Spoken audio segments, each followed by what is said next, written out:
എൻസൈക്ലോവിൻസിന്റെ പുതിയൊരു വീഡിയോയിലേക്ക് ഏവർക്കും സ്വാഗതം. കേരളത്തിലെ വൈദ്യുതി ഉപഭോക്താക്കൾക്ക് വളരെ പ്രധാനപ്പെട്ട ഒരു വാർത്തയുമായാണ് ഇന്ന് വന്നിരിക്കുന്നത്.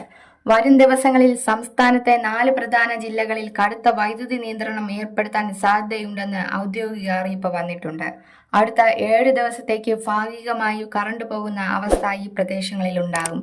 അപ്പോൾ കൂടുതൽ വിവരങ്ങളിലേക്ക് കടക്കുന്നതിന് മുമ്പായി ചാനൽ ആദ്യമായാണ് കാണുന്നതെങ്കിൽ എല്ലാവരും ഒന്ന് സബ്സ്ക്രൈബ് ചെയ്യുക. റിപ്പോർട്ടുകൾ പ്രകാരം വടക്കൻ കേരളത്തിലെ അതായത് മലബാറിലെ 4 പ്രധാന ജില്ലകളിലാണ് ഈ വൈദ്യുതി നിയന്ത്രണം ഏർപ്പെടുത്തിയിരിക്കുന്നത്. ഈ ജില്ലകളിൽ താമസിക്കുന്നവർക്ക് വരും ദിവസങ്ങളിൽ പ്രത്യേകം ജാഗ്രത പുലർത്തേണ്ടതുണ്ട്.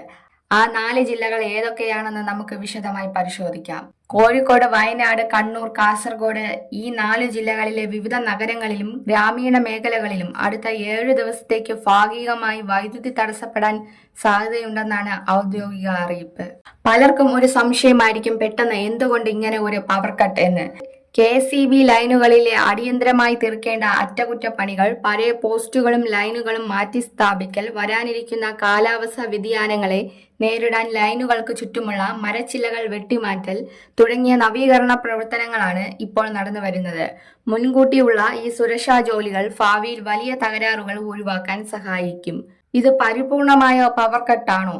ഒരിക്കലുമല്ല. 24 മണിക്കൂറും തുടർച്ചയായി കറണ്ട് പോകുന്ന ഒരു അവസ്ഥ ഇതിലൂടെ ഉണ്ടാകില്ല. പകരം പകൽ സമയങ്ങളിൽ ജോലി നടക്കുന്ന കൃത്യമായ ഇടവേളകളിൽ മാത്രമായിരിക്കും ഭാഗികമായി വൈദ്യുതി തടസ്സപ്പെടുക.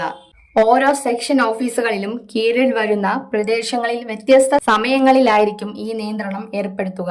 അതുകൊണ്ട് ഈ ജില്ലകളിൽ ഉള്ളവർ മൊബൈൽ ഫോണുകൾ, ഇൻവെർട്ടറുകൾ, മറ്റ് അത്യാവശ്യ ഉപകരണങ്ങൾ എന്നിവ മുൻകൂട്ടി ചാർജ് ചെയ്ത് സൂക്ഷിക്കാൻ ശ്രദ്ധിക്കുക. നിങ്ങളുടെ പ്രദേശത്തെ കൃത്യമായ പവർ കട്ട് സമയ വിവരങ്ങൾ അറിയാൻ പ്രാദേശിക KSCB സെക്ഷൻ ഓഫീസുമായോ അല്ലെങ്കിൽ KSCBയുടെ ഔദ്യോഗിക വെബ്സൈറ്റ് വഴിയോ ബന്ധപ്പെടാവുന്നതാണ്.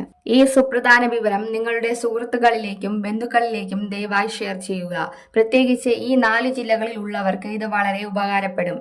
ഇത്തരം പുതിയ വാർത്തകളും അറിയിപ്പുകളും വേഗത്തിൽ അറിയുവാൻ ഈ ചാനൽ ഇപ്പോൾ തന്നെ സബ്സ്ക്രൈബ് ചെയ്യുക. അടുത്ത ഒരു വീഡിയോയുമായി വീണ്ടും കാണാം. നന്ദി.